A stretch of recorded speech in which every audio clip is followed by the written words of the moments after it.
నమస్తే welcome to Pragathi media నేను ఆదిత్య. పాకిస్తాన్ మరియు ఆఫ్ఘనిస్తాన్ మధ్య ఉద్రిక్తతలు తీవ్ర స్థాయికి చేరుకున్నాయి. ఇక పాకిస్తాన్ రక్షణ మంత్రి ఖవాజా ఆసిఫ్ ఇరు దేశాల మధ్య బహిరంగ యుద్ధం ప్రకటించారు.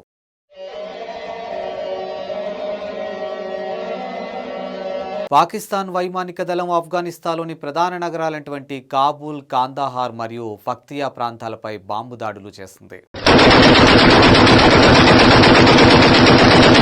ఆఫ్ఘన్ దళాలు దాడులకు ప్రతిచర్యగా పాకిస్తానీ సైనిక చర్యను ప్రారంభించింది.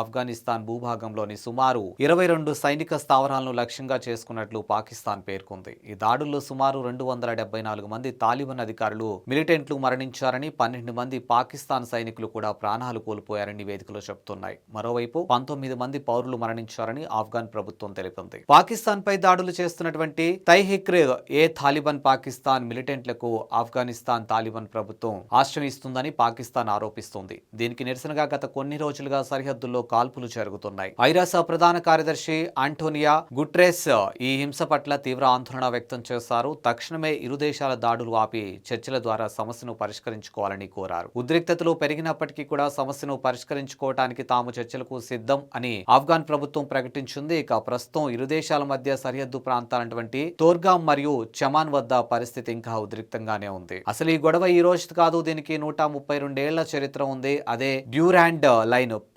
1893లో బ్రిటిష్ ఇండియా అధికారి మోర్టిమర్ డ్యూరాండ్ మరియు అప్పటి ఆఫ్ఘన్ పాలకుడు అబూ రెహమాన్ ఖాన్ మధ్య జరిగినటువంటి ఒప్పందమే ఈ రేఖ.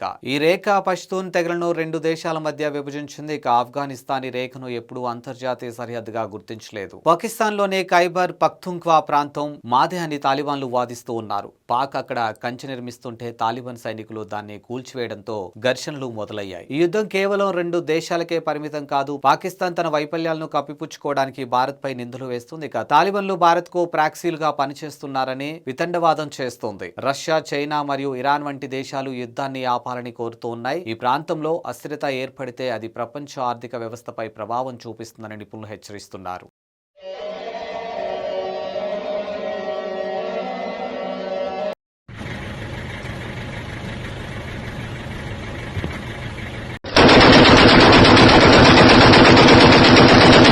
ఒకప్పుడు తాలిబాన్లకు ఆశ్రయం ఇచ్చినటువంటి పాకిస్తానే ఇప్పుడు వారితో యుద్ధం చేయాల్సి రావటం ఇక విచిత్రమైన పరిస్థితి. మరి యుద్ధం ఎక్కడికి దారితీస్తుంది? మీ అభిప్రాయాన్ని కామెంట్ రూపంలో మాకు తెలియచేయండి. ఇలాంటి మోర్ అప్డేట్స్ కోసం చూస్తూ ఉండండి ప్రగతి మీడియా.